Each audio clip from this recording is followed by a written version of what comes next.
नामी तव दास दास म्हणता, माते कशाचे भय. रामा जाईन ज्या स्थळी सुखघना, होईल तेथे जय. रामाया भुवनात्रयी तुझविना, नाही दुजा तारक. रामा तू सकलार्थ पूर्ण करीशी, तू तात मी बालक.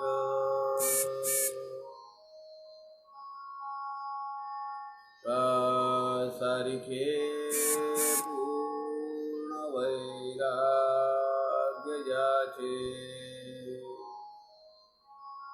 वसिष्ठा परी ज्ञान योगेश्वराचे.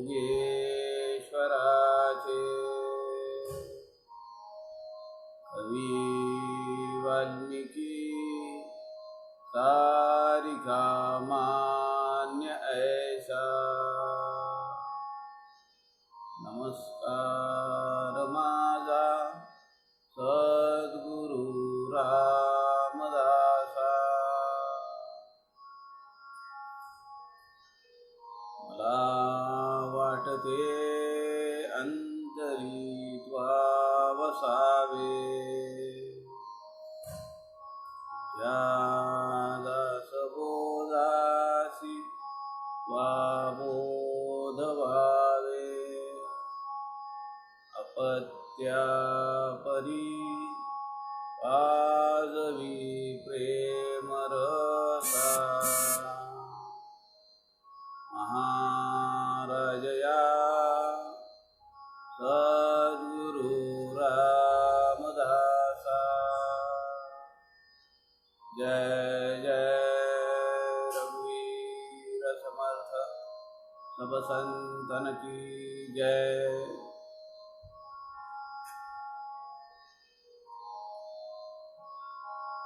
सज्जन हो, नमस्कार.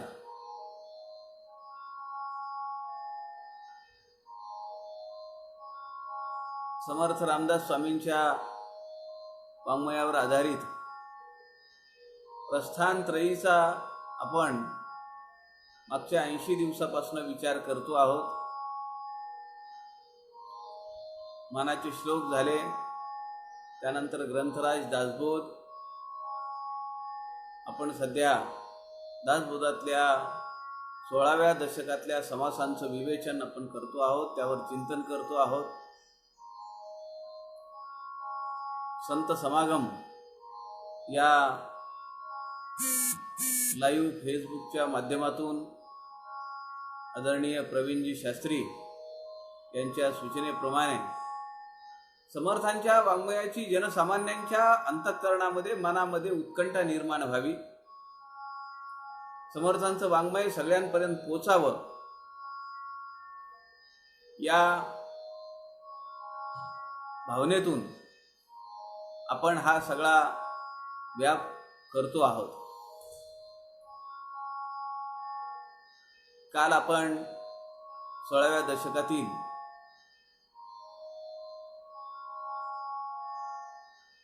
अग्निनिरूपण आणि आपनिरूपण हे 2 समास पाहिले. आपण पाहिलं की या 16वा दशक जो आहे, या 16व्या दशकामध्ये सूर्यवंशातल्या काही घटकांचं स्तवन, स्तुतीपर वर्णन समर्थ रामदासांनी या दशकामध्ये केलेलं आहे.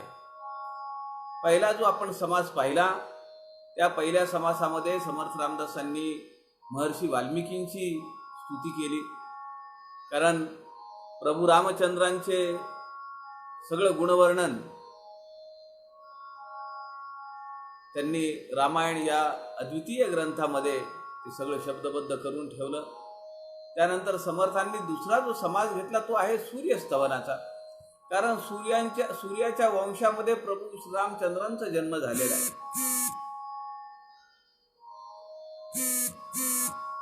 आपण पाहतो आहोत की सध्या सगळीकडे पूर्ण राष्ट्रामध्ये प्रभू श्रीरामचंद्रांच्या बहुचर्चित बहुप्रतीक्षित अशा भव्य दिव्य मंदिराचं आयोजन आता होऊ घातलेलं आहे. आपल्या सगळ्यांचं परमभाग्य आहे की असा महान अवतारी पुरुष समर्थ रामदास स्वामींसारखा की त्यांच्या सज्जनगडावरची माती आणि पाणी या अयोध्येतल्या मंदिरातल्या पायाभरणीसाठी नेलेला आहे. हा आपल्या सगळ्या समर्थ भक्तांसाठी अत्यंत आनंददायी आणि अभिमानास्पद असा क्षण आहे. सूर्यवंशामध्ये प्रभू श्रीरामांचा जन्म म्हणून सूर्याचं स्तवन समर्थ रामदासांनी दुसऱ्या समासात केलं. पृथ्वी ही एका अर्थाने प्रभू श्रीरामांची सासू, कारण माता सीतेचा जन्म नांगराचा फाळ लागून, सीत म्हणजे नांगराचा फाळाचा अग्रभाग की जो नांगरताना पेटीला लागला आणि त्यातून ही भूमिकन्या सीतामाई प्रगट झाली म्हणून सीतवरून सीता.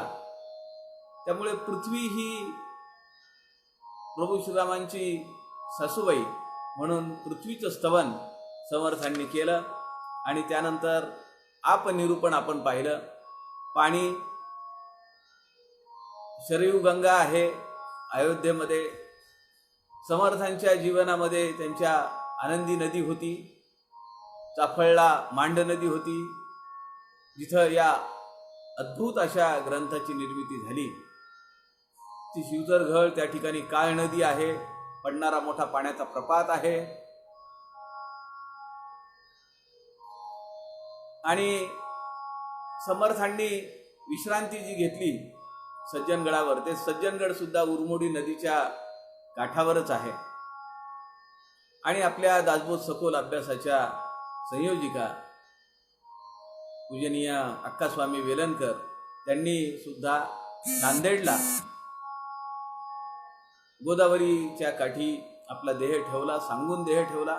म्हणून पाण्याचं किंवा या सगळ्या साधनेचं एक अनन्य असं अभेद असं एक नातं आहे.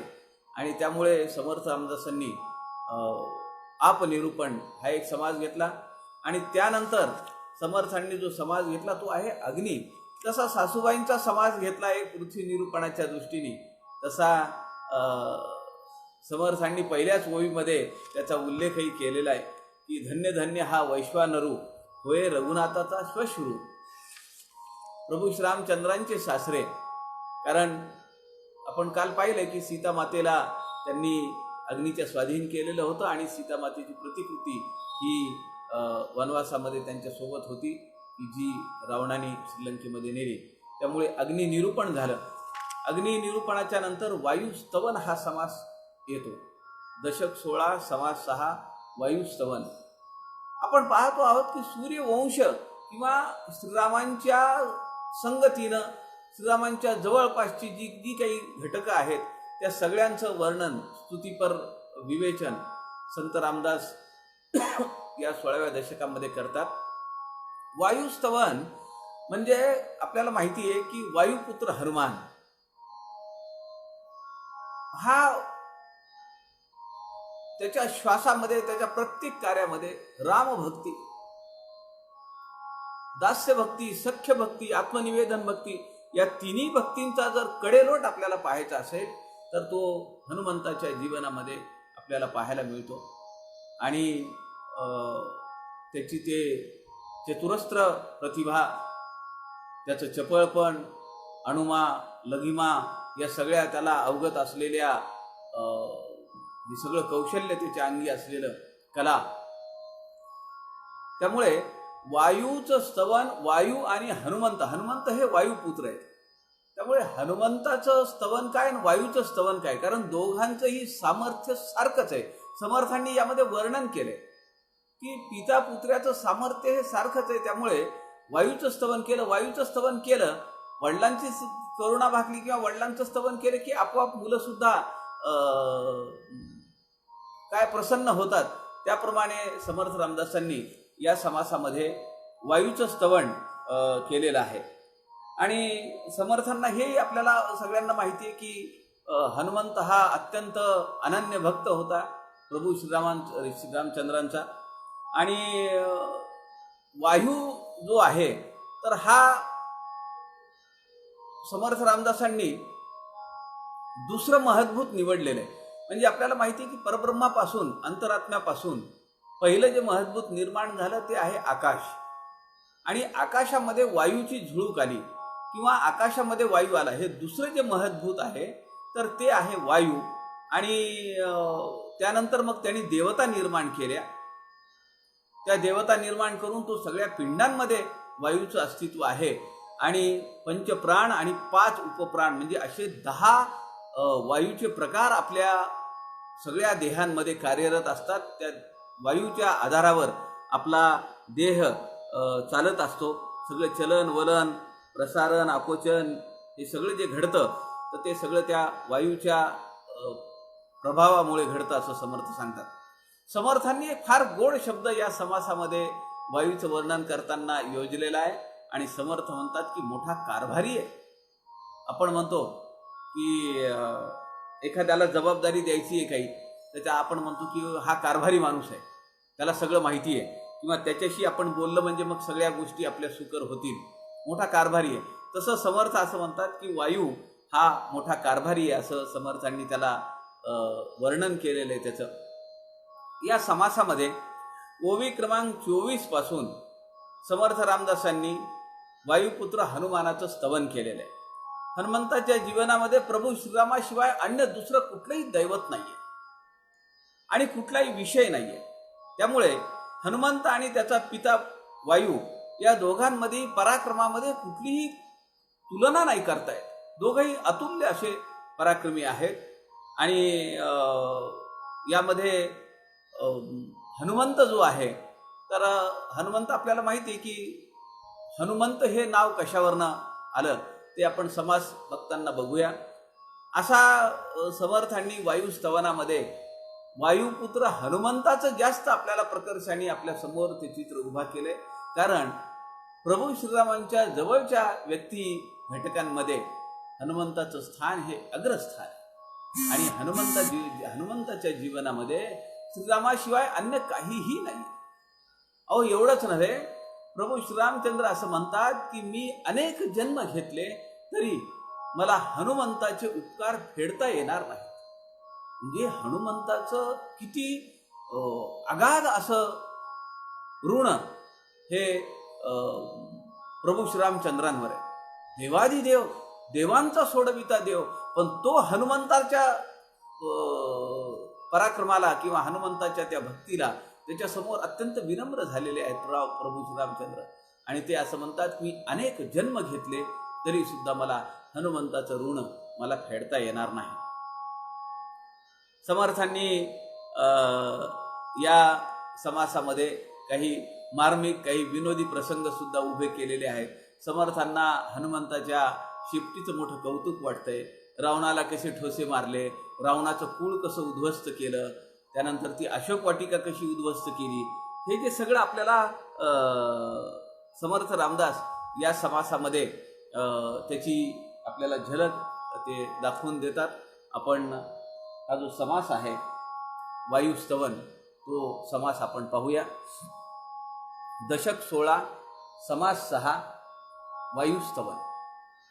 श्रीराम समर्थ श्रीराम. धन्य धन्य हा वायदेव, याचा विचित्र स्वभाव, वायो करिता सकळ जीव वर्तती जनी. श्रीराम वायो करिता श्वासोश्वास, नाना विद्यांचा अभ्यास, वायो करिता शरीरास चळन घडे. श्रीराम.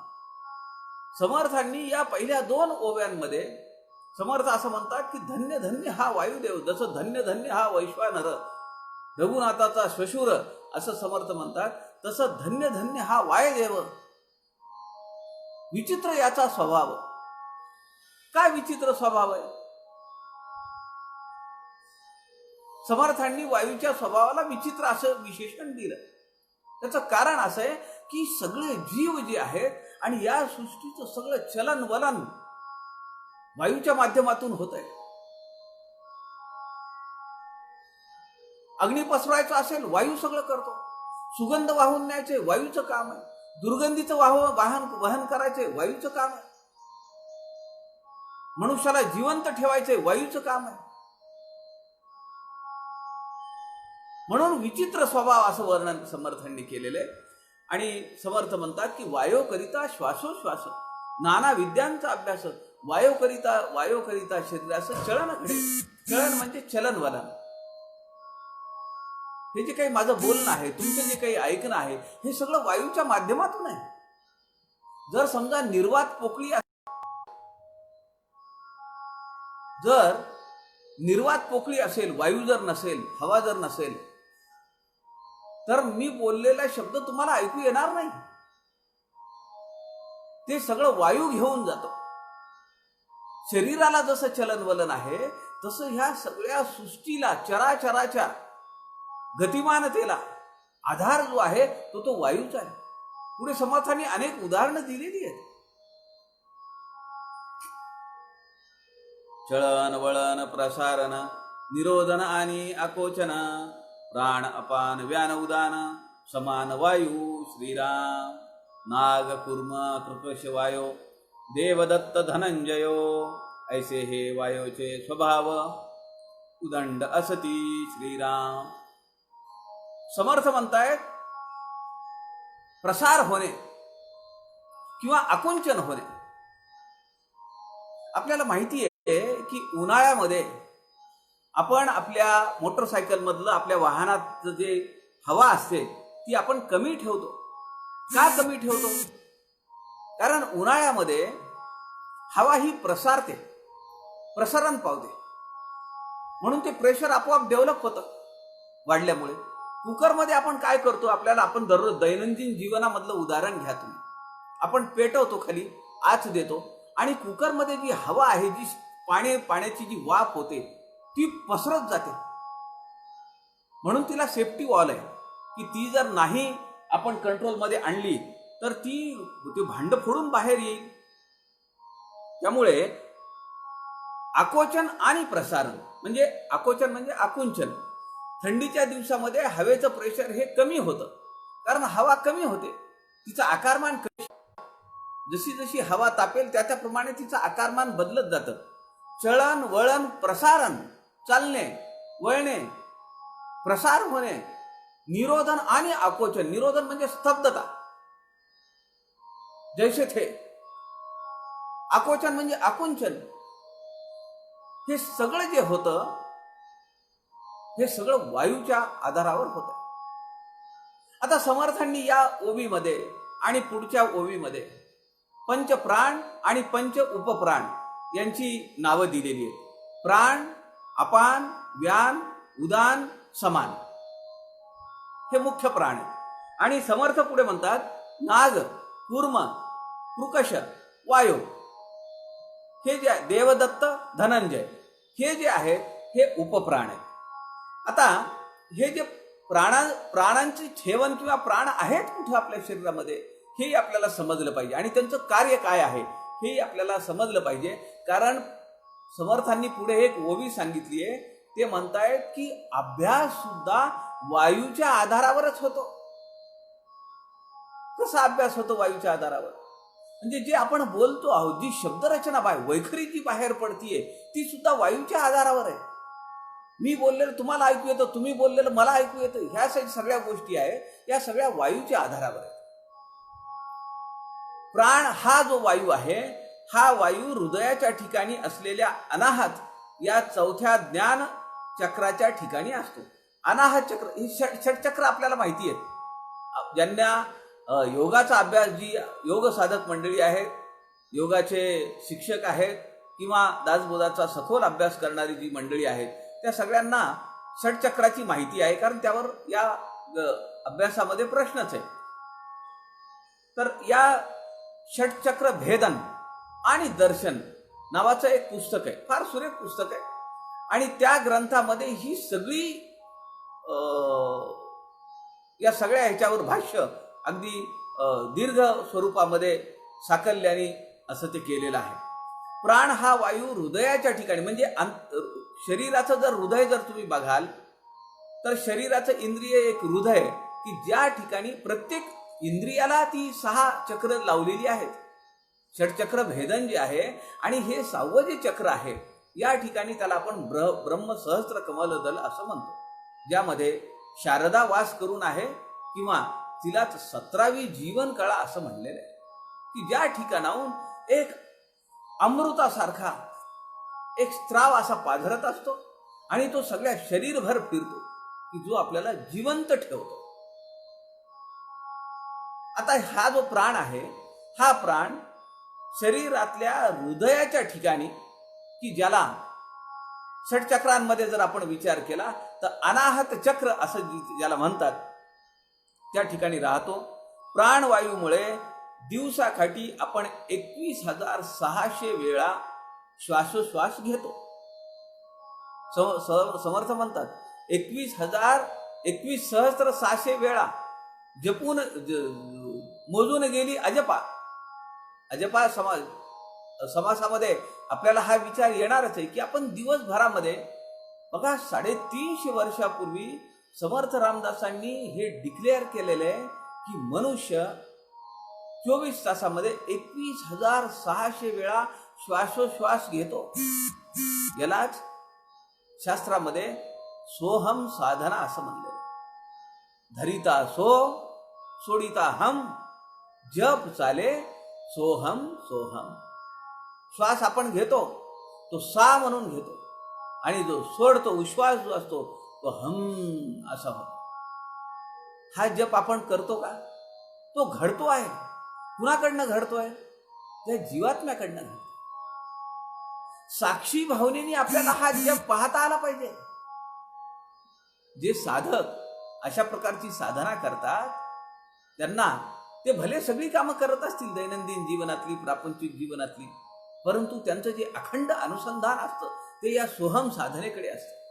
पावसच्या स्वरूपानंद स्वामींचे सोहम साधनेवर फार फार विस्तृत ग्रंथ आहेत आणि सोहम साधना त्यांनी सगळ्या साधकांना शिकवलेली आहे. आपला श्वासोश्वास जो होतो त्यामुळे गंध घेणे, दुर्गंध येणे, ह्या सगळ्या ज्या गोष्टी आहेत तर त्या या सगळ्या आपल्याला या प्राण या वायूमुळे होतात.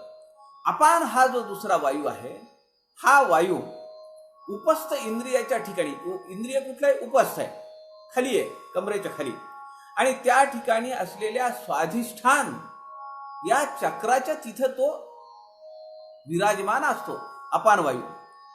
आता जसा श्वासोश्वास प्राणवायूचं कार्य आहे, म्हणजे बघा शरीराचं इंद्रिय, योग साधनेतलं चक्र आणि त्याचं कार्य हे आपण पाहतो आहोत.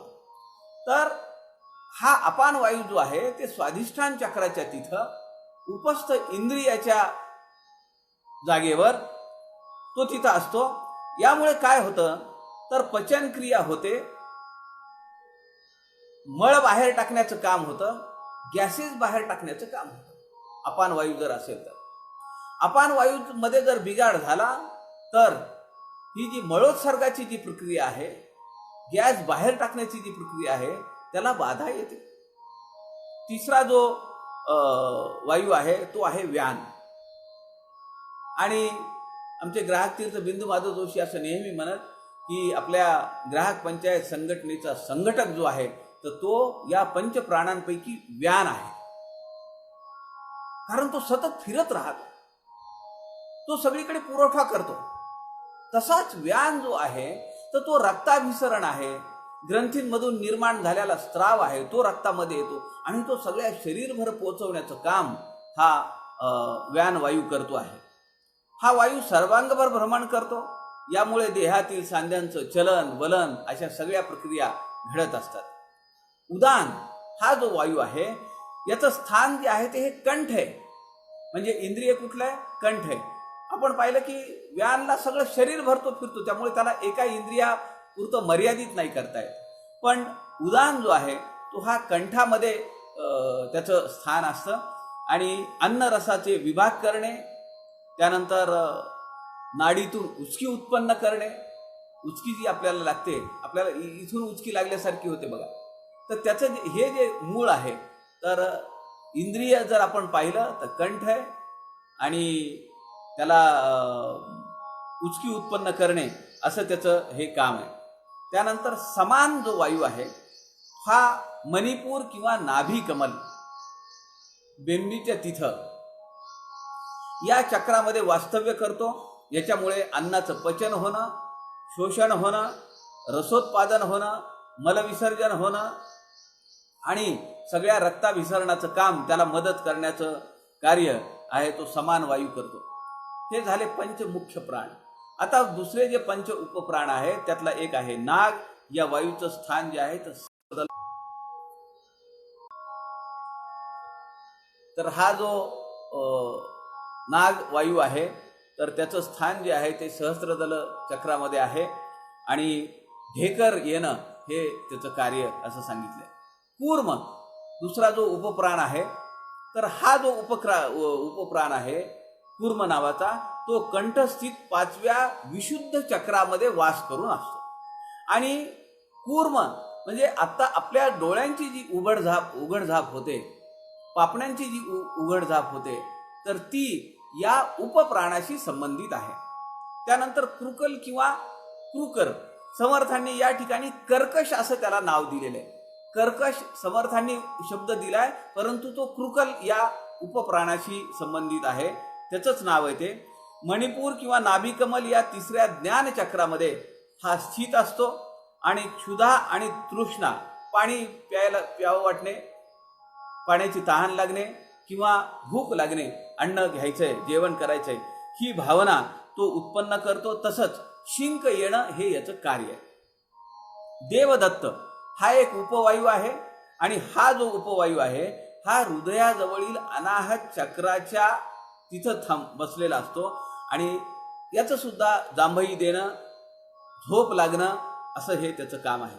आणि शेवटचा जो 5वा उपप्राण आहे तो आहे धनंजय.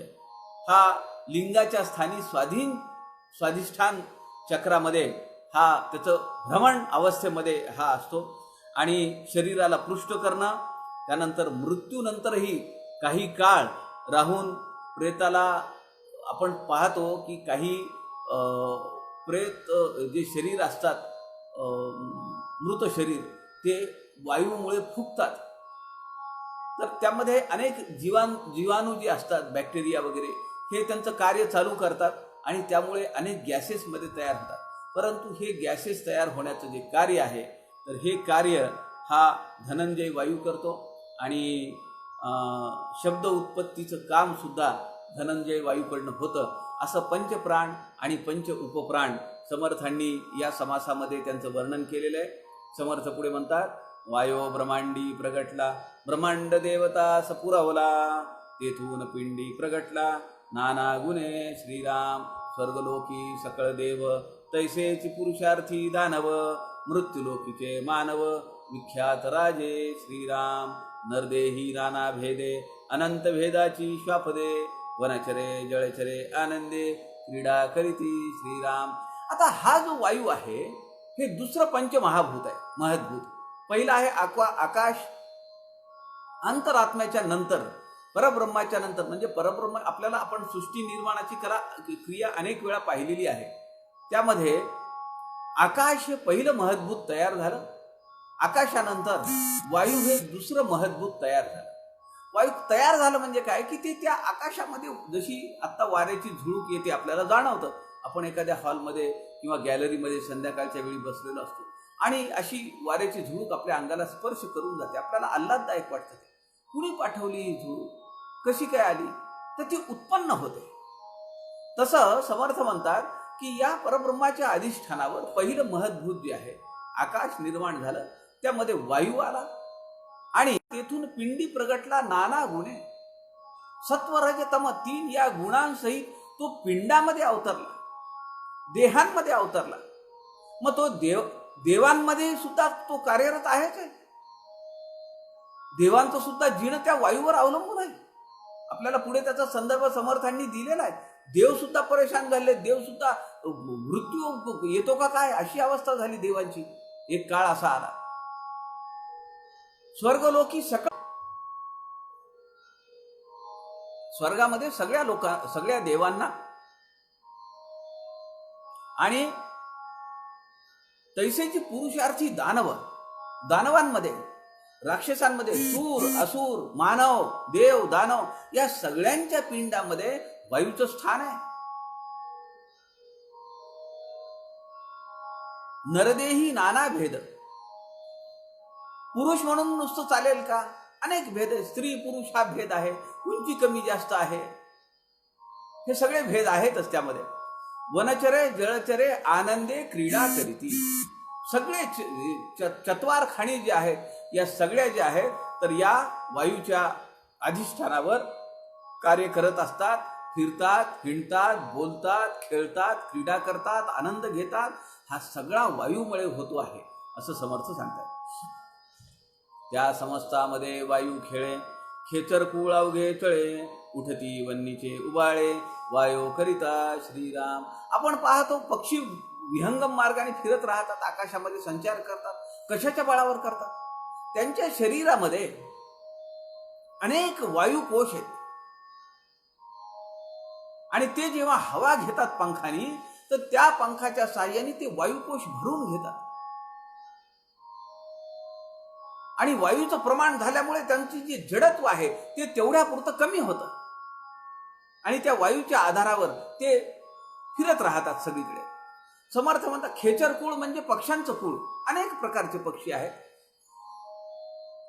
हो, हजारो किलोमीटर प्रवास करतात पक्षी. मागे आपण त्याची चर्चा केलेली आहे. एका देशातून दुसऱ्या देशात जात असताना मध्ये जर समुद्र आला तर हे सगळे पक्षी त्या समुद्राची व्याप्ती किती आहे आपण कल्पना नाही करू शकत. हजारो किलोमीटर. पण ते पक्षी एकदा उडाले, किती त्यांच्यात कॅपॅसिटी आहे बघा. कुठे त्यांना विश्रांती नाही. कुठे जेवणार, कुठे खाणार, कुठे आराम करणार. काही पक्षी पाण्यात पडतात. काही पक्षी जी एखाद्या समजा बेट आलं, कुणी थकलेला असेल तर एखादा थवा थकलेला तिथं बसतो. पण वायूच्या माध्यमातून हा सगळा संचार चालतो. वायूच्या माध्यमातून धान्य, तुम्ही जर एक नारळाचं झाड लावलेलं असेल आणि दुसरं जर नारळाचं झाड जवळपास नसेल, पपई घ्या ना, त्याच्यामध्ये मेल फिमेल आहेत आणि हे पुकेसर वाहून नेण्याचं काम सुद्धा वायूच करतो. अनेक फुलं आहेत, अनेक फळं आहेत. या फळांचं पुकेसरांचं वाहन करणे हे वायूचं काम आहे. समर्थ पुढे म्हणतात वन्नीचे उबाळे म्हणजे जाळ पेटलेलं आहे ते वन्नी पेटवण्याचं काम, वाहून नेण्याचं काम. आपण पाहतो आहोत अमेझॉनच्या जंगलामध्ये लागलेली आग. अहो, किती देश, 20-25 देश आहेत की ते आग विझवण्याचं अव्याहतपणे काम करतायत. पण अजूनही आग विझलेली नाहीये. कारण आग पेटवण्यासाठी सुद्धा वायू लागतो. वायू हा निर्वात पोकळीमध्ये चालेल का? वायू पेटेल का काही? आपण पाहिलंय H2O, हायड्रोजन, ऑक्सिजन आणि ह्या दोघांचा संयोग होऊन जे तयार होतं ते पाणी आहे. पाणी वायू अग्नी विझवतात. हायड्रोजन ज्वलनशील नाहीये, पण ऑक्सिजन ज्वलनाला प्रेरक आहे. ऑक्सिजन शिवाय किंवा वायू शिवाय अग्नी पेटत नाही आणि पेटलेला अग्नी वाहून न्यायचं काम सुद्धा वायूच करतो. वायो मेघाचे भरण भरी, सवेच पिटून परते सारी, वायो ऐसा कारभारी दुसरा नाही श्रीराम. फार सुरेख समर्थांनी शब्द वापरला. वायू सारखा कारभारी दुसरा कुणी नाहीये. वायूच काय करतो? सगळे ढग आणतो. आकाश एकदम काळनिळ होऊन जातं. गरजतो, आवाज येतो. असं वाटतं की आता धो धो धो धो पाऊस पडणार आहे. आणि थोड्या वेळामध्ये पुन्हा वारा येतो आणि सगळ्या ढगांना तो पांगवून टाकतो, पसरवून टाकतो. किती कमाल आहे त्याच्यात. तोच जमा करतो आणि तोच सगळ्यांना बाजूला विखरून देतो. वायो मेघाचे भरणभरी सवेत पिटून परते सारी, सगळ्यांना मारून पळवतो म्हणतायत. परी ते आत्मयाची सत्ता वर्ते शरीरी तत्वता, परी व्यापकपणे या समर्था तुलना नाही श्रीराम. हा जो वायू आहे, हा जो देहामध्ये आहे, त्याला मर्यादा आहे. त्या देहाची वायू एकच आहे. पंचप्राण त्याचेच प्रकार आहेत, पंच उपप्राण त्याचेच प्रकार आहेत. पण या देहामध्ये असल्यामुळे त्याला मर्यादा आहेत. सज्जनो, यावरून आपल्या लक्षात घेतलं पाहिजे की समर्थांना आपल्याला काय सांगायचंय, की आपल्या या देहामध्ये सुद्धा एक तत्व आहे, त्याला आपण जीवात्मा असं म्हणतो. तो त्या परब्रह्माचा अंश आहे. पण त्याच्या एवढी कॅपॅसिटी, त्याच्या एवढी शक्ती आहे का? इथं नाहीये. पण यामध्ये सुद्धा काही साधक साधना करतात आणि त्या अंतरात्म्यापर्यंत जाऊ शकतात. हे जाणं कशाच्या आधारावर आहे? हे सुद्धा वायूच्या आधारावर. कारण देहाने जाता येतं का तिथे? देहाने नाही जाता येत. देह तर टाकूनच द्यावा लागतो. पण त्यातलं जे सूक्ष्म शरीर आहे, जे वासना बीज आहे, जी जाणीव आहे, शुद्ध वासना बीज, शुद्ध जाणीव ही शुद्ध वासना बीज आहे की ती परमेश्वराकडे घेऊन जाते आपल्याला. ती शुद्ध जाणीव वायूच्या स्वरूपामध्ये आहे आणि जाण्याचा मार्ग सुद्धा वायूच आहे. ब्रह्मांडाच्या बाहेर जायचंय, कशाच्या आधारावर जाणार? आपल्याला एक लक्षात घेतलं पाहिजे की या देहामध्ये जो जीवात्मा जो आहे त्याला मर्यादा आहे. तसाच या देहामध्ये असलेल्या वायूंना मर्यादा आहे. पण समर्थ दुसऱ्या चरणामध्ये म्हणतात, परिव्यापकपणे या समर्था तुलना नाही.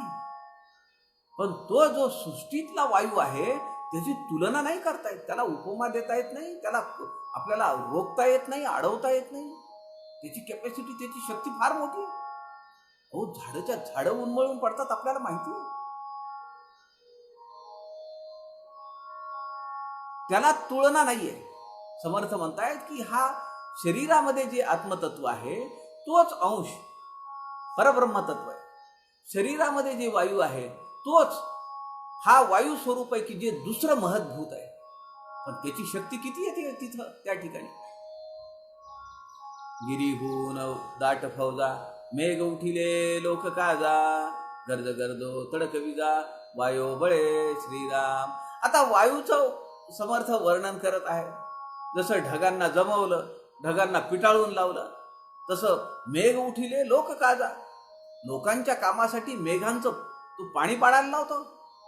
एकमेकांवर आदळतो ते ढग आणि ते एकमेकांवर आदळले का पाणी पडतं खाली, पाऊस पडतो. आपण त्याला पाऊस म्हणतो. आणि ते कशासाठी आहे? लोकांच्या कार्यासाठी, परोपकार वृत्ती. गर्द गर्दो तडक विजा वायो बळे, वीज कडाडते. ती कडाडलेली वीज आपल्याला दिसते किंवा तिचा आवाज आपल्यापर्यंत येतो. हे सगळ्या वायूच्या माध्यमातून होत आहे. चंद्र सूर्य नक्षत्रमाळा ग्रहमंडळे मेघमाळा, ये ब्रह्मांडी नाना कळा वायो करिता श्रीराम. एक वटले ते निवडेना, कालवले ते वेगळे होयना, तैसे हे वेचांड नाना केवी कळे श्रीराम. समर्थ म्हणतात, हे जे दुसरं महत्भूत आहे यांनी सगळ्यांना कालवलेलं आहे. हलवण्याचं किंवा पातळ करण्याचं आणि त्याचा चिखल करण्याचं काम कुणामुळे होणार? तो वायू करतो हे सगळं. एक वटले ते निवडे ना, हे जे सगळा कर्दम झालेला आहे पंचमहाभूतांचा, आपला देह म्हणा किंवा ही सगळी सृष्टी म्हणा, ही सगळी ज्याच्या आधारावर चालू आहे, वायूच्या आधारावर, त्यांनी हे सगळं मिश्रण तयार केलेलं आहे आणि ते आपल्याला वेगळं करता येत नाही. वायो सुटे सरारा असंभाव्य पडती गारा, तैसे जीव हे निरा सरीसे पडती श्रीराम. समर्थ म्हणतायत, वायू सुटे सरारा. आता पावसाळ्याचे दिवस आहेत, आपण अनुभवतो का नाही ह्या गोष्टी? वारा जोरजोरात सुटतो, दार खिडक्या लावून घेतो आपण, धाड धाड आवाज यायला चालू होतो, लगेच आकाश काळंकुट्ट होतं, लगेच पाऊस पडायला लागतो, लगेच विजा चमकतात, मध्ये धो धो धो धो पाऊस पडतो, पलीकडचं काही दिसत नाही. हे सगळं कार्य जो होत आहे हे सगळं वायूमुळे होत आहे. समर्थ म्हणतायत तैसे जीव हे निरा सरीसे पडते. आपला अनुभव आहे का नाही? पाऊस पडला की लहान लहान बेंडकोळ्या सगळीकडे दिसतात. कुठून आल्या होया बेंडकोळ्या? शास्त्र असं सांगतं की हे जीव जे आहेत हे आकाशामध्ये आहेत आणि ते खाली पडतात, त्या वायू त्या पाण्यासोबत खाली येतात. अनेक बेडकी आहेत, ती सगळी आवाज करायला लागतात, भिंतीवर चढतात, घरामध्ये येतात पावसाळ्यामध्ये. ज्यांची घरं ओपन ह्याच्यामध्ये आहेत, शहराच्या बाहेर आहेत, बाजूला आजूबाजूला शेती असेल, खूप मोकळी जागा असेल, त्या सगळ्यांचा अनुभव आहे हा. वायू रूपे कमळ कळा तोची आधार जळा, तया जळाच्या आधारे भूगोळा शेषे धरिले श्रीराम. आता समर्थांनी या ठिकाणी शेषाने पृथ्वीला उचलून धरलेला आहे एका कठीण प्रसंगामध्ये. त्यानंतर शेषाश पवनाचा आहार त्यांनी समर्थांनी सांगितले. त्या शेषाने आपल्या डोक्यावर पृथ्वीला धारण केलं असुरांपासून तिचं संरक्षण करण्यासाठी. किंवा पुढे समर्थ म्हणतात महाकुर्माचे शरीर भले. कासवानी महाकुर्म महाअवतार घेतला. दशावतारामध्ये हे सगळे अवतार आहेत. शेष अवतार आहे, कुर्म अवतार आहे, वराह अवतार आहे. वराह अवतारामध्ये त्या अवतारामध्ये आपल्या दातांवर पृथ्वीला सांभाळलेलं आहे, संरक्षण केलेलं आहे, वेदांचं संरक्षण केलेलं आहे, असुरांपासून या सगळ्या जीवांना वाचवायचं काम केलेलं आहे. हे सगळी जी कामं आहेत समर्थ सांगतात वायूच्या आधारावर होतात. याचं छोटं उदाहरण देऊ का तुम्हाला? समजा एक मोठी वस्तू आहे, अवजड, एक 20 किलोचं ओझं आहे, 15-20 किलोचं, आणि ते जर आपल्याला उचलायचं असेल, आपण काय करतो? आपण खाली बसतो, श्वास घेतो आणि श्वास घेतल्यानंतर त्या पोत्याला उचलतो. किती सरळ सरळ आपल्या लक्षात येतं का नाही? हे वायूचा आहार घेतल्याशिवाय कठीण किंवा दुस्तर कामं होऊ शकत नाहीत. एक छोटं उदाहरण आहे हे आपलं. आपल्याला खालून जर एखादी वस्तू उचलायची असेल, पाण्यानं भरलेलं भांडं उचलायचं असेल किंवा धान्याचं पोतं उचलायचं असेल, तर आपण खाली बघतो, श्वास घेतो आणि मग त्या कठीण वस्तूला, अवजड वस्तूला उचलतो. तसं समर्थ म्हणतात शेषास पवनाचा आहार फुगे शरीर, तरी मग घेतला भार भूमंडळाचा श्रीराम.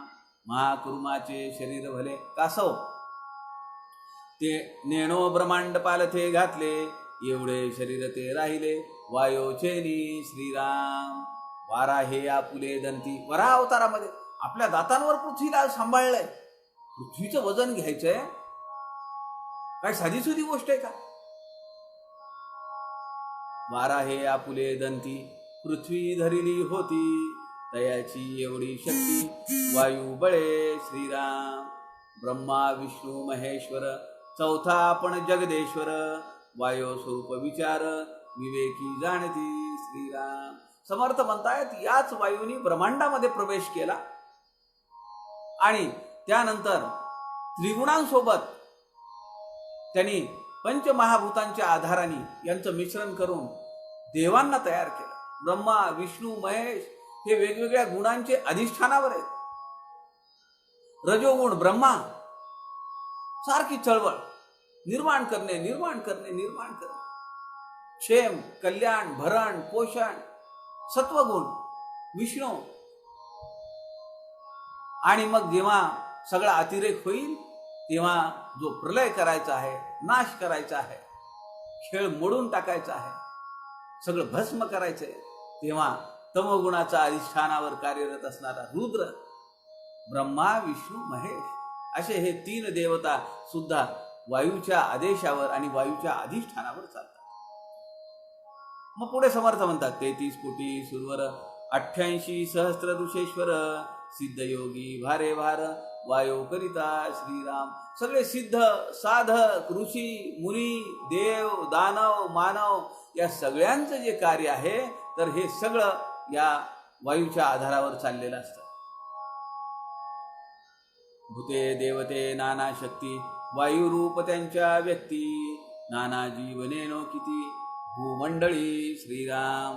पिंडी ब्रह्मांडी पुरवला बाहेर कंचुकास गेला सकळा ठाई पुरवला समर्थ वायू श्रीराम. समर्थ म्हणताय हा वायू 350 वर्षापूर्वी समर्थांना अंतराळाचं ज्ञान आहे. कारण समर्थांनी काय सांगितलंय, कवीठ जैसे. पृथ्वी कशी दिसते, नील आर्मस्ट्रॉंगनी काय सांगितलं, एका छोट्या चेंडू सारखी गोल आम्हाला पृथ्वी दिसली, कवठासारखी पृथ्वी दिसली, बोरा एवढी पृथ्वी दिसली समर्थ म्हणतात, बद्री फळा एवढी. म्हणजे समर्थ सूक्ष्म रूपाने अंतराळात गेलेले आहेत. समर्थांचा कल्याण स्वामी शिष्य जाऊ शकतो, समर्थांकडे का नाही शक्ती ती. म्हणून समर्थ आपल्याला सांगताय की हा वायू केवळ पिंडातच आहे अशातला भाग नाहीये, या केवळ सृष्टीत आहे असं आहे असंही नाहीये, जगदीश्वर समष्टीमध्ये आहे असंही नाहीये, देव दानव त्यांच्यामध्ये असं आहे तेवढ्यापुरतच मर्यादित असंही नाही, या अंतराळामध्ये वायू व्यापून आहे. म्हणून आपले जेव्हा उपग्रह येतात, काम झालं, आपण एखादा उपग्रह सोडतो, मंगळाच्या भोवती तो वेड्या प्रदक्षिणा घालतोय, आणि जेव्हा असं शास्त्रज्ञांच्या लक्षात येतं की याचं लाईफ संपलेलं आहे, मग त्याला ते खेचून आणतात. आणि ते जेव्हा पृथ्वीच्या भोवती जे एक आवरण आहे त्या आवरणामध्ये जेव्हा तो प्रवेश करतो, ते आवरण दाट आहे, ते दाट आवरण आहे. म्हणून अल्ट्रा व्हायोलेट रेज जी आहेत, अतिनील किरणं सूर्याची, ती थांबवली जातात, नाही तर सगळी सृष्टी होरपळून निघेल. म्हणून ओझोन वायूचा थर कमी होतो आहे. आपण काय म्हणतो, शास्त्र काय, विज्ञान असं सांगतं की ओझोन वायूचा थर विरळ होत आहे, त्यामुळे उष्णता वाढतीये आणि ती जी अतिनील किरणं आहेत, अल्ट्रा व्हायोलेट रेज, ते जास्त येत आहेत पृथ्वीवर. त्यामुळे इथल्या जीवांना धोका होण्याची शक्यता निर्माण झाली आहे. कातडीचे आजार वाढत आहेत, दृष्टीचे डोळ्यांचे आजार वाढत आहेत. हे सगळं जे आहे तर ते ओझोन वायू विरळ होण्याशी संबंधित आहे. ओझोन वायू आहे हे आपल्याला मान्य आहे, विज्ञानाने ते सिद्ध केलंय. समर्थांनी 350 वर्षापूर्वी सांगितलंय. काय म्हणताय समर्थ, पिंडी ब्रह्मांडी पुरवला बाहेर कंचुकास गेला. कंचुक म्हणजे आवरण, बाहेर म्हणजे कुठे, पृथ्वीच्या बाहेर त्यांनी एक आवरण तयार केले. सकळा ठाई पुरवला समर्थ वायू श्रीराम. मी तुम्हाला सांगत होतो की हे जे निकामी झालेले उपग्रह असतात ते खेचून आणतात इकडे, आणि ते जेव्हा उपग्रह आपल्या या आवरण जे आहे आपल्या पृथ्वीच्या भोवती, ते मध्ये जेव्हा त्या आवरणात शिरतात तेव्हाच ते क्रॅश होतात, तुकडे तुकडे होतात त्याचे. आणि मग बऱ्याच वेळा, म्हणजे जसा स्कायलॅब काही वर्षांखाली, मला वाटतं झाले तरी त्याला 40 वर्ष झाले असतील, 40-45 वर्ष झाले असतील कदाचित, ती स्कायलॅब जी पडणार होती तेव्हा लोक किती घाबरले होते. ती जी एक प्रयोगशाळा होती, ते जे एक उपग्रह होता की जो अंतराळामध्ये अभ्यास करत होता आणि ती माहिती खाली वैज्ञानिकांना पाठवत होता, शास्त्रज्ञांना पाठवत होता, ती प्रयोगशाळा, तो उपग्रह सेफली मध्ये इकडे घ्यायचा पृथ्वीच्या पाठीवर आणि समुद्रामध्ये बुडवायचा की जेणेकरून कुठल्या शहरावर वगैरे पडू नये. आता हे तेव्हा ज्ञान 45-50 वर्षाखाली हे ज्ञान तोकडं होतं असं मी म्हणेन, की जे ज्ञान 350 वर्षापूर्वी समर्थांना अवगत आहे. वायूचं एक आवरण आहे आता काय होतंय, असे अनेक उपग्रह येतात, त्यांचे तुकडे होतात आणि ते तुकडे कुठेतरी पडतात जंगलात वगैरे, काही समजत नाही. आणि समजा ते जर लोकवस्तीमध्ये पडले तर मग त्याची चर्चा होती, फोटो पेपरला बातमी येते. मग कुणी म्हणतं की ते परग्रहावरची माणसं आली, असं झालं तसं झालं, उडती तबकडी आली. उडती तबकडी वगैरे काही नसते, त्या उपग्रहाचा एखादा पार्ट पडले ना. बरं, तो आजच येईल असं आहे का? पतंग उडवतो आपण, हवेमध्ये पतंग उडतो, तासून तास पतंग हवेमध्ये राहतो ना. काही नाही, त्याला फक्त खाली जी दोरी असते त्याला ती इकडे गेला तिकडे गेला थोडा थोडा झटका द्यायचा असतो. तो तर विहंगम मार्गाने आपल्या आकाशामध्ये स्वच्छंदपणे विहरत असतो पतंग. मग ज्या वायूच्या अधिष्ठानावर हा देह चालतो आहे, तो वायू आणि ते आत्मतत्व, याच वायूच्या साधनेने का नाही परब्रह्माच्या बाहेर जाणार? मग तेवढी साधना पाहिजे. अनेक सिद्ध पुरुषांनी हे अनुभव घेतलेला आहे, याची प्रचिती घेतलेली. हनुमंत वायूचा प्रसिद्ध समर्थ. आता इथून हनुमंताचं विवरण आहे, हनुमंताची स्तुती आहे. ऐसा हा समर्थ पवन, हनुमंत जयाचा नंदना, रघुनाथ स्मरणी तनमन, हनुमंताचे श्रीराम. एकच प्रभू श्रीरामचंद्रांचं ध्यान, प्रभू श्रीरामचंद्रांचा ध्यास, शरीराने मनाने काया वाचा मनोभावे एकच आराध्य दैवत आहे प्रभू श्रीराम. आपल्याला तो प्रसंग माहिती आहे. सगळे पुरी वाहिली जेने विमानी, त्या पुष्पक विमानातून सगळे वानर सेना, सगळी विभीषण, अंगद, सगळे जांबुवंत, लक्ष्मण, सीतामाई, राम अयोध्येत आले. सगळ्यांचा सत्कार करण्यात आला आणि सगळ्यांचा सत्कार करण्यात आल्यानंतर सीतामाई म्हणाल्या रामांना, तुम्ही सगळ्यांना आभूषणं दिली, वस्त्र दिली, धन दिलं, पण एवढा हा आपला हनुमंत बिचारा, तो काही मागत नाही, तुम्ही त्याला काही देत पण नाही. प्रभू श्रीराम म्हणाले की मनातल्या मनात हसून म्हणाले, तुला काही वाटत असेल तर दे. आणि सीतामाईने आपल्या गळ्यामधला अत्यंत मौल्यवान असा नवरत्नांचा हार मुलाला बोलावलं, आपल्या पुत्राला, आणि त्याला सांगितलं ही तुला भेट. ते भिंतीवर जाऊन बसले, एक एक एक एक मणी तोडायला चालू केला, दातानी फेकून द्यायला चालू केला. सीतामाईला विशेष वाटलं, काय आहे एवढं मी माझ्या गळ्यातला कंठातला हार काढून दिला ह्याला, आणि हा सगळे ते नवरत्न फोडून टाकतो. त्यांनी विचारलं, तो म्हणाला ह्याच्यात राम कुठे? सीतामाई थोड्या धारिष्ट्याने पुढे गेल्या. त्या म्हणाल्या, तुझ्यात तरी आहे का रे? आणि त्यांनी छाती उघडून दाखवली. समर्थ म्हणतायत, तन मन रघुनाथ स्मरणी.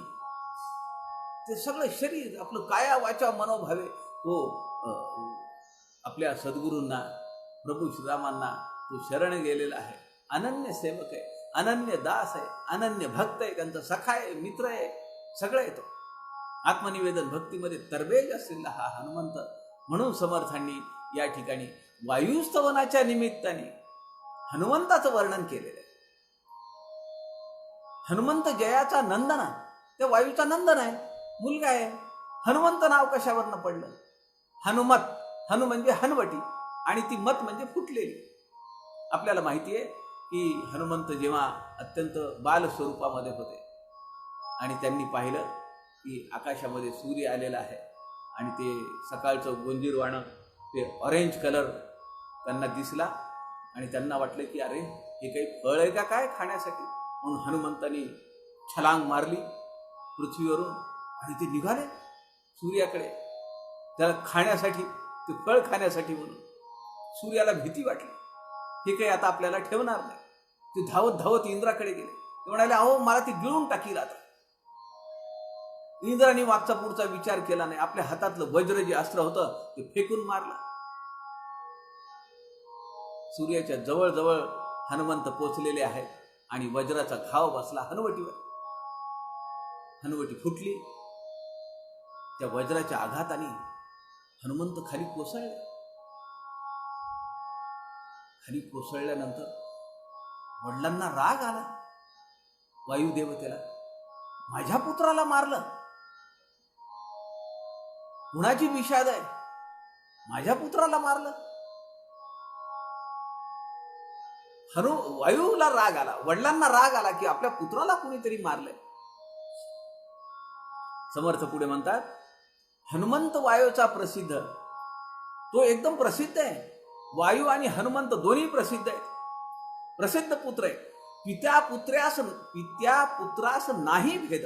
पराक्रमाच्या बाबतीमध्ये दोघांनाही भेद नाहीये, म्हणून दोघेही अभेद पुरुषार्थ विषयी. आणि मग ते जे वायूनी काय केलं, सगळा वायू रोधून धरला. त्याला शब्द समर्थांनी दिलेला आहे, आपण पाहिलं 3ऱ्या ओवीमध्ये, चळण, वळण, प्रसारण, निरोधन. आणि निरोध केला सगळ्या वायूचा, स्तब्ध केलं सगळं. श्वास बंद झाला, श्वास घेता येईना. अरे हे सगळं प्राणावर अवलंबून आहे ना, वायूवर अवलंबून आहे. श्वास घेणं, उश्वास सोडणं, डोळ्यांची उघडझाप. आपण आता बघितले 5 प्राण आणि 5 उपप्राणांची कार्य आपण पाहिली. ते कुठं कुठं बसलेले ते आपण पाहिलं, कुठल्या कुठल्या चक्रावर त्यांचं अधिष्ठान आहे ते आपण पाहिलं. डोळे झाप होईना, श्वास घेता येईना, खाल्लेलं पचन होईना, खाण्याची भूक लागेना. सगळीकडे सगळी सृष्टी स्तब्ध झाली. देवांना वाटलं की आता मृत्यू येतो का काय आपल्याला. सगळे धावत पळत वायुदेवाकडे, त्याची करुणा होती, त्याची स्तुती केली. वायुदेवता प्रसन्न झाली. पुन्हा सगळं चालू झालं. म्हणून हनुमंताला एक नाव आहे प्राणनाथा. समर्थांनी भीमरूपी अशी 13 स्तोत्र हनुमंताची समर्थांनी लिहिलेली आहेत. आपल्याला माहिती आहे की हनुमंताची हजारो मंदिरं समर्थांनी उभारली. अहो, एक विचार तुम्ही करून पहा की यावनी सत्ता या देशामध्ये आहे, अनवनीत अत्याचार चालू आहेत, अत्यंत अनवनीत अत्याचार चालू आहेत, सळो की पळो करून सोडले. धर्माचा लोप, धर्माचा ऱ्हास होण्याची वेळ आली. आणि अशा अवस्थेमध्ये हजारो हनुमंताची मंदिरं उभा करायची, तिथली उपासना चालू ठेवायची. त्या उपासनेच्या अधिष्ठानावर, त्या हनुमंताच्या अधिष्ठानावर मठ उभी करायची. मठांमधून धर्माचं शिक्षण द्यायचं, धर्म प्रसार करायचा, राष्ट्रोद्धार करायचा. किती मोठं दिव्य काम, भव्य दिव्य काम समर्थांनी केलेलं आहे. आता ते काम परवाच्या दिवशी पुनरुज्जीवित होत आहे. 5 ऑगस्टला परत राघोबा ये उदारा. आपल्याला ते काव्य म्हणता आलं पाहिजे. त्या दिवशी प्रभू श्रीरामचंद्र म्हणाले ना, तू ये, मी मंदिर बांधून तयार आहे. मंदिर उभा केलं चाफळचं, आणि मग समर्थ रामाची मूर्ती आणायला गेली. असंच सगळं झालंय. मंदिराचे सगळे खांब तयार आहेत, सगळे दगड घडून तयार आहेत. आता फक्त फिटिंग करायचं काम आहे. समर्थांनी या ठिकाणी म्हणले, हनुमंतास बोलिजे प्राणनाथ, येणे गुणे हा समर्थ, प्राणे वीण सकळ व्यर्थ, होत जाते श्रीराम.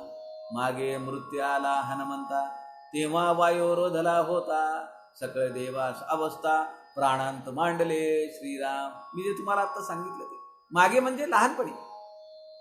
आपण म्हणत नाही का, परवा मी येऊन गेलो तुमच्याकडे. परवा म्हणजे काय, परवाच्या दिवशी येऊन गेलो का? नाही, एक 15 दिवसाखाली, महिन्याभराखाली.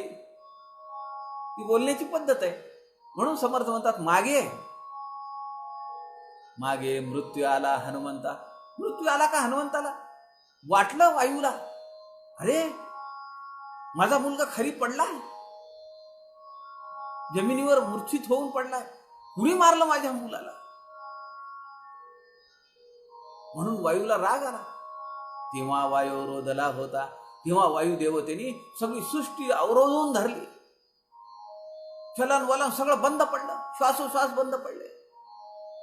सगळ्या देवतांनी सकळ देवास अवस्था, प्राणांत मांडले श्रीराम. देव सकळ मिळवून केले वायूचे स्तवन, वायू प्रसन्न होऊन मोकळे केले श्रीराम.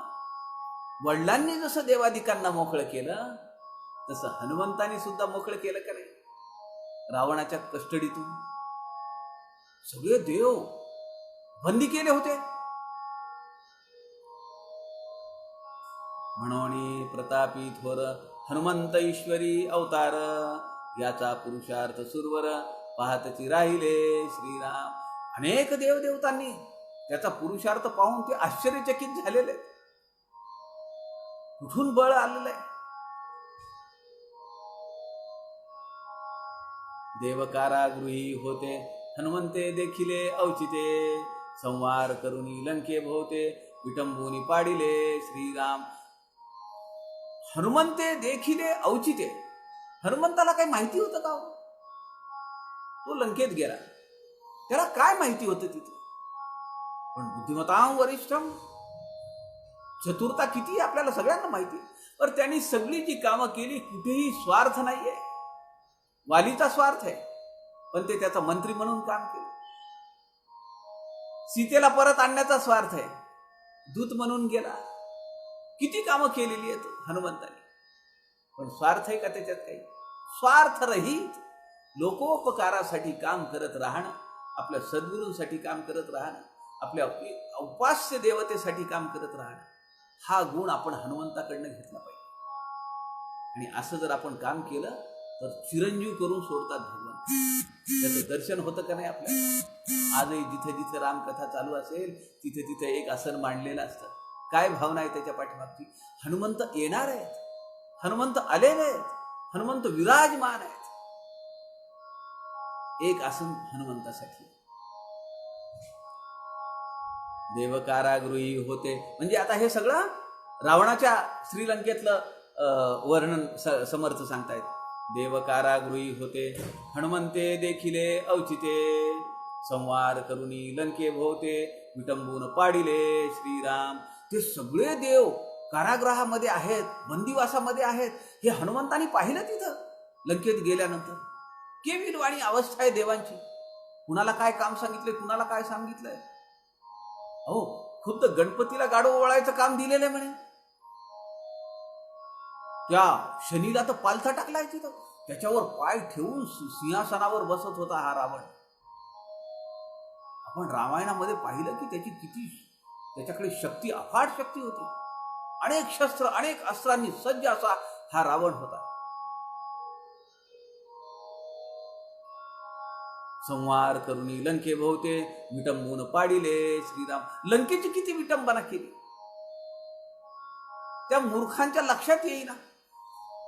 हो, काय म्हणाले, हा विषय शेपटीने जास्त वळवळ करतोय का? आपण ते रामायण मालिकेमध्ये पाहिलं ना, सगळे हसायला लागले. आणि रावणाने आदेश दिला, ठीक आहे म्हणे, विभीषणाने सांगितलंय ना की दूताला मारायचं नाही, त्याचा शिरच्छेद करायचा नाही, ठीक आहे, पण ह्याची जी वळवळ करणारी शेपूट आहे ना म्हणाले, ती द्या म्हणले पेटवून, त्याला धडा मिळेल चांगला. आणि ती शेपूट पेटवत असताना किंवा त्या शेपटीला बांधण्यासाठी वस्त्र आणत असताना सगळी वस्त्र संपली श्रीलंकेतली. तुम्ही पाहिलंय का? ते वस्त्र गुंडाळत असताना ज्यांनी हनुमंताचं काम केलं ते दारासिंग, त्यांचा चेहरा कसा होता? विस्मयकारी. आणि आहा छान चाललंय, आहा असं वाकुल्या दाखवत म्हणा किंवा विनोदी असा चेहरा, असा तो त्यांनी हे केला होता, दाखवला होता. तर समर्थ असं म्हणतात, संवार करून लंके भोवते, ती सगळी पेटवून दिली. आणि तेव्हा समर्थांनी, आता रावणाला दाढी कुठे दिसली नाही रामायणामध्ये, पण समर्थांच्या अभंगामध्ये दाढी आहे. रावणाची दाढी जाळी असं वर्णन आहे हनुमंताचं. आणि मग ती सगळी त्याला वस्त्र गुंडाळतात, पेटवतात, त्याच्यावरती रॉकेल टाकतात, काय काय काय काय तूट टाकतात, आणि सगळं आपला हा निवांतपणे अजून लांब शेपूट, अजून लांब शेपूट करत करत, आणि त्यानंतर ती पेटलेली शेपूट जेव्हा हनुमंत त्या राजमहालामध्ये घुसवतो, सगळीकडे आगीचे डोंग उसळतात. अहो वडीलच आहेत ना ती आग वाहून नेणारे. पोराचं कर्तृत्व पाहून वडिलांना अपार आनंद झाला असेल. सगळीकडे त्यांनी ते वायूच्या मार्गाने, वायूच्या माध्यमातून सगळा तो जाळ सगळ्या लंकेमध्ये पेटवला. धड धड धड धड मोठे प्रासाद धडधडून जळायला लागले. वस्त्र सगळी संपली, तेल तूप सगळं संपलं. विटंबना केली. जी सोन्याची लंका, जिचा गर्व रावणाला होता, त्याला एक झलक दिली आणि त्या सगळ्या लंकेची विटंबना केली. समर्थ म्हणताय, उसिने घेतले देवांचे, मूळ शोधिले राक्षसांचे, मोठे कौतुक पुच्छकेताचे, आश्चर्य वाटे श्रीराम. आश्चर्य वाटे म्हणजे आश्चर्य वाटे. पुच्छकेत म्हणजे शेपूट. मोठे कौतुक पुच्छकेताचे, लांबच लांब जे शेपूट झालेलं आहे त्याचं मोठं कौतुक आहे, हसायला येत आहे. पण त्या शेपटीच्या बळावर त्यांनी उसीने घेतले देवांचे. देवांना बंदिवासात घातलं का तू? उसीने घेतले म्हणजे उट्टे काढले. हनुमंतानी उट्टे काढले. देवांना बंदिवासातून सोडवलं रामाने नंतर. पण तू आमच्या देवादी देवांना त्रास देतो का?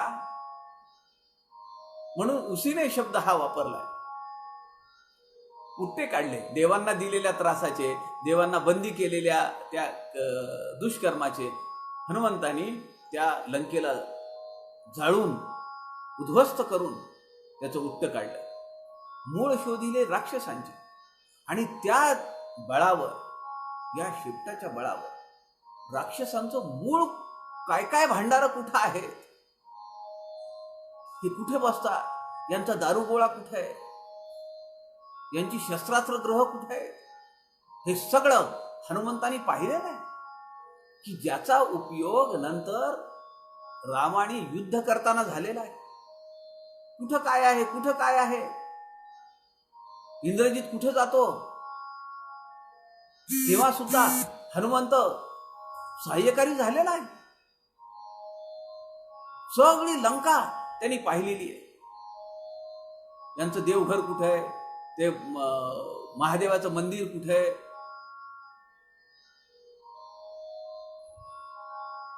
पुढे समर्थ म्हणतात, रावण होता सिंहासनावरी, तेथे जाऊन ठोसरे मारी, लंकेमध्ये निरोध करी, उदक कैचे श्रीराम.